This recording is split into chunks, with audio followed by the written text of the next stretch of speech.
வக்ரதுண்ட மகாகாய சூரியகோடி சமப்பிரபக அவிக்னம் குருமேதேவ சர்வகாரியேஷு சர்வதா. தென்னாட்டுடைய சிவனே போற்றி, என் நாட்டவர்க்கும் இறைவா போற்றி. நண்பர்களே, இந்த புத்தம் புதிய காணொலியில் உங்கள் அத்துணை பேரையும் வரவேற்பதில் மிக்க மகிழ்ச்சி கொள்கிறேன். கடவுள் சொல்லும் தீர்ப்பு இந்த வரிசையில சீரியஸ் எபிசோட்ஸ் வரிசையில இன்றைக்கு நாம் பார்ப்பவிருப்பது கும்பராசி.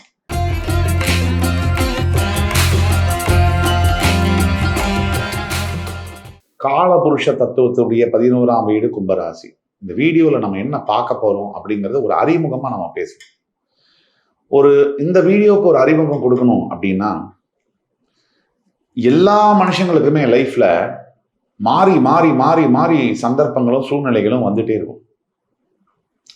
ஒரே மனிதன் நாம நம்ம மனசுக்கு தெரிஞ்ச அளவுல நம்ம இதெல்லாம் செய்வோம், இதெல்லாம் செய்ய மாட்டோம் அப்படின்னு ஒரு உறுதியா இருக்கும்.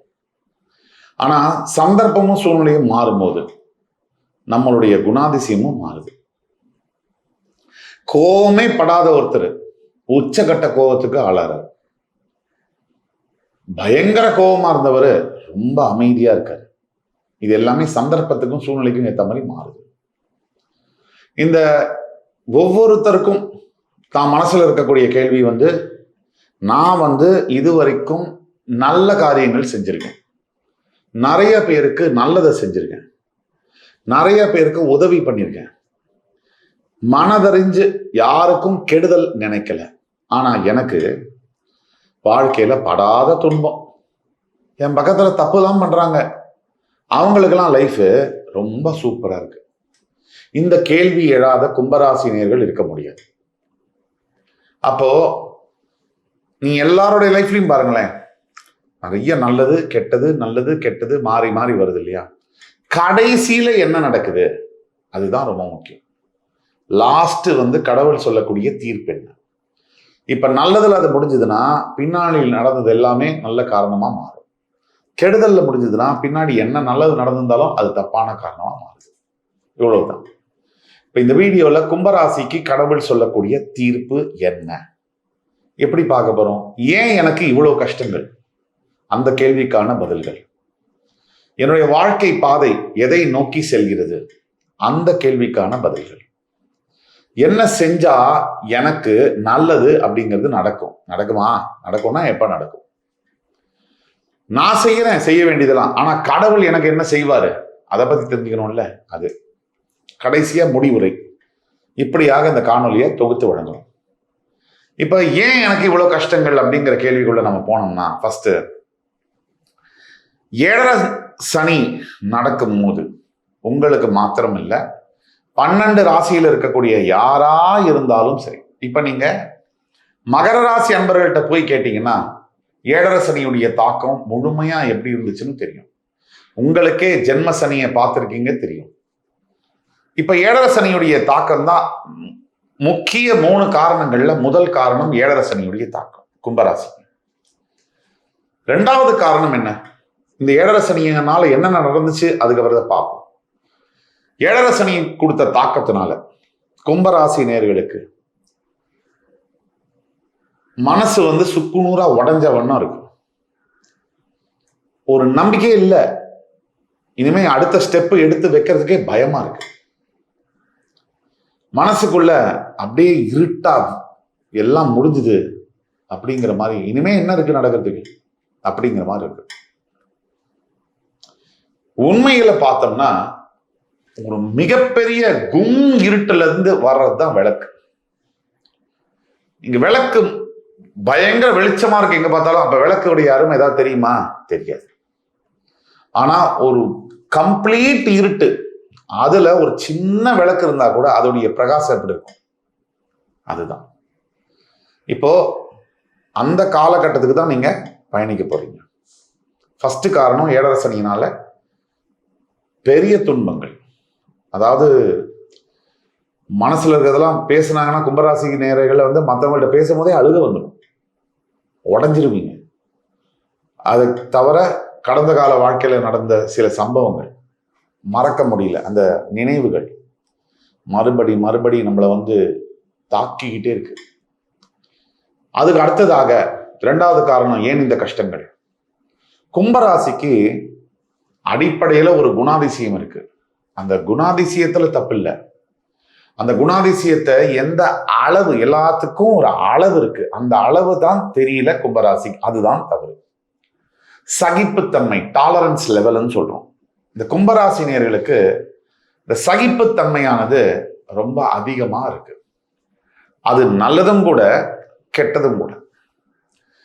ஏன்னா உங்களை என்ன நினைக்கிறாங்க மற்றவங்க, இவனை எதை வேணா செய்யலாம், இவனை என்ன வேணா பேசலாம், எப்படி வேணா நடத்தலாம், எவ்வளவு வேணா ஹராஸ் பண்ணலாம், பெருசா ஒண்ணு இவன் ரியாக்ட் பண்ண மாட்டான் அப்படிங்கிற நம்பிக்கையில தான் உங்களை உங்க மேல முதுகுல உட்காந்து சவாரி செய்யறான்.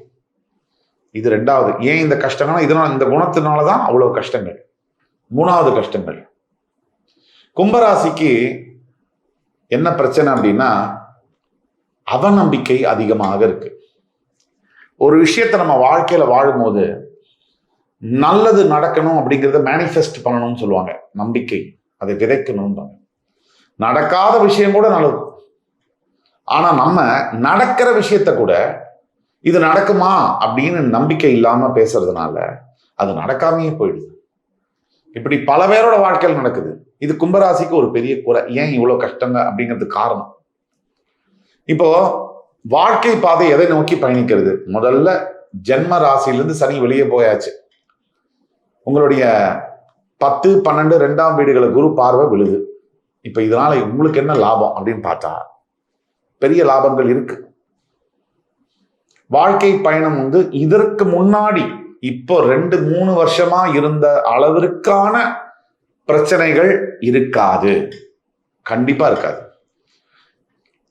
வருங்கால எதிர்காலம் என்பது இந்த அளவுக்கு காயங்களையும் ரணங்களையும் கொடுக்காது. ஆனா பாதசனி இன்னும் விடல. இருந்தாலும் குரு பார்வை உங்களுடைய 2ஆம் இடம் மீனராசி மேல விழுவதனால இந்த 7.5 சனி காலகட்டங்கள் நீங்க எளிதா கடந்து போக முடியும். இதுவரைக்கும் இருந்த 3-4 வருஷம் எவ்வளவு துன்பங்கள் பட்டீங்களோ அந்த துன்பங்கள் இல்லாமலே போகும். நல்லதுதான் நடக்கும். பெரிய அளவுல நடக்குமா அப்படின்னா இருக்காது. நீங்க முயற்சி எடுக்கிற அளவுல 50% நல்லது நடக்கும். நீங்க 100% எடுத்தீங்கன்னா 50% வரும் 7.5 சனினால. அடுத்தது வாழ்க்கை பாதை எதை நோக்கி போகுதுன்னா மிச்சம் 2 பாயிண்ட், 3 பாயிண்ட்ல 1 பாயிண்ட் சொல்லிட்டோம். ரெண்டாவது என்னன்னா வாழ்க்கை பாதை எதை நோக்கி பயணிக்கிறதுனா உங்க அனுபவம் இருக்குல்ல. இப்ப நீங்க எவ்வளவு பேர் ஏமாத்தினாங்க உங்களை, கொஞ்சம் நெஞ்சம் மறக்க முடியுமா?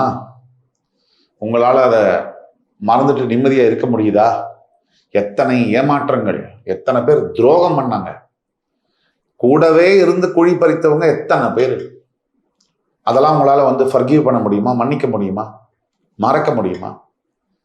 ஆனா இதே வாழ்க்கையில இன்னும் 1 வருஷத்துல இருந்து 2 வருஷத்துக்குள்ள இவங்க எல்லாருக்கும் நீங்க பதில் சொல்லுவீங்க. ஸ்டைலா, கிளாஸா, உங்களோட ஸ்டைலோட, உங்களோட பாஷையில நீங்க சொல்ல போறீங்க. உங்களோட செயல் வடிவத்துல அவங்களுக்கு பதில் போய் சேரும். அது நடக்க போகுது. அதை நோக்கிதான் வாழ்க்கை போகுது. மூணாவது, வாழ்க்கை உங்களுடைய பாதை எதை நோக்கி போகுதுன்னா புதுப்பித்தல். அதாவது இதுவரைக்கும் இல்லாத தொழில் புதுசா, இதுவரைக்கும் இல்லாத மனிதர்கள் புதுசா பழகுவது, இதுவரைக்கும் இல்லாத உறவுகள் புதுசா வர்றது, இப்படி எல்லாமே புதுப்பித்தல், ரீஜினுவேட் பண்றது, ரெஃப்ரெஷ், ரீசெட் பண்ற பட்டன். அந்த மாதிரி உங்க வாழ்க்கை புதுசா மாறப்போகுது. புதிய இடம், புதிய மனிதர்கள், புதிய நட்பு, புதிய வாய்ப்புகள் எல்லாமே புதுசா வரப்போகுது. அதை நோக்கி தான் வாழ்க்கை பயணம் போயிட்டு இருக்கு. அதுக்கு பிறகு என்ன செஞ்சா எனக்கு நல்லது நடக்கும்? கும்பராசியை பொறுத்த வரைக்கும் முக்கியமா நீங்க செய்ய வேண்டியது 3 விஷயங்கள். முதல்ல நீங்க செய்ய வேண்டியது யாருக்கிட்ட எவ்வளவு பொறுமையா இருக்கணும். இந்த வார்த்தைகள் ரொம்ப முக்கியம். இதை நீங்க யோசிச்சு செய்யுங்க. எந்த இடத்துல யாருக்கிட்ட எவ்வளவுதான் பொறுமையா இருக்கணும் அந்த அளவை நீங்க தீர்மானம் பண்ணணும். ரெண்டாவது, நீங்க செய்யக்கூடிய விஷயம், உங்களுடைய குலதெய்வத்தை உடனடியாக நீங்க கோவில்ல போய் பார்க்கணும், அந்த இடத்துல தங்கணும், அவருக்கு வேணுங்கிற பூஜை புனஸ்காரங்களை பண்ணணும். அதை தவிர கோவில், குளம் இருக்கக்கூடிய கோவில்கள்ல இருக்கக்கூடிய துவதஸ்தம்பம், அதாவது கொடிமரம், இதை வந்து நீங்க ஒரு குறைஞ்சபட்சம் 21 முறை பிரதட்சணம் செய்யணும். இந்த கொடிமர பிரதட்சணம் என்பது கும்பராசிக்கு லைஃபை டாப்ஸி டர்வியா மாற்றும் நல்ல வகையில.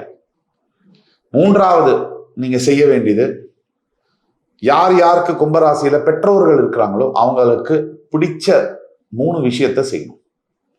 அவங்க கேட்கிற 3 விஷயத்த வாங்கி கொடுக்கணும். அவங்களுக்கு எது பிடிக்குதோ உங்களால முடிஞ்ச அந்த விஷயங்களை செஞ்சு கொடுக்கணும். இது 3த்தையும் நீங்க செய்தால் கும்பராசிக்கு நல்லது நிச்சயம் நடக்கும். எதிர்பார்த்ததை விட பெரிய வெற்றிகள் உங்களை சேரும். கடவுள் உங்களுக்கு என்ன செய்ய போறாரு, என்ன தீர்ப்பு கொடுக்க போறாரு? சனி பகவானுடைய ஆட்சி வீடு நீங்க மூலத்திரிகோணஸ்தானம். உங்களுக்கு அவிட்டம், சதயம், பூரட்டாதி 3 நட்சத்திரம் ஒதுக்கிறது. சனி பகவான் உங்களுக்கு என்ன செய்வார்னா, ராசிநாதன் தனஸ்தானத்தில் இருக்கார், குரு பார்வையில், தனகாரகன் பார்வையில் இருக்கார். சனி பகவான் உங்களுக்கு பணத்தை கொண்டு வருவார். கடவுள் உங்களுக்கு என்ன செய்ய போறார் அப்படின்னா, இதுவரை உங்களுக்கு கொடுத்த அனுபவம், உங்களுக்கு கொடுத்த பாடங்கள், அது மூலியமா ஞானத்தை போதிச்சு எதிர்கால வாழ்க்கையில பணத்தை கொடுத்தா எங்கேயுமே வாங்க முடியாத ஞானத்தை, அறிவை, ஆற்றலை உங்களுக்கு கொடுத்து அதன் மூலியமா எத்தனை பணம் நீங்க சம்பாதிக்கணும்னு நினைக்கிறீங்களோ, எவ்வளவு பதவிகளில் உட்காரணும்னு நினைக்கிறீங்களோ, எப்பேற்பட்ட வாழ்க்கையை வாழணும்னு நினைக்கிறீங்களோ அந்த வாழ்க்கைய கடவுள் தன் தீர்ப்பாக உங்களுக்கு வழங்குவார். நீங்க பட்ட கஷ்டத்துடைய பலனாக. அதே மாதிரி முடிவுரைக்குள்ள நம்ம போறோம். முடிவுரை எப்படின்னா, நான் சொன்ன மாதிரிதான், இது பொது பலன்கள்.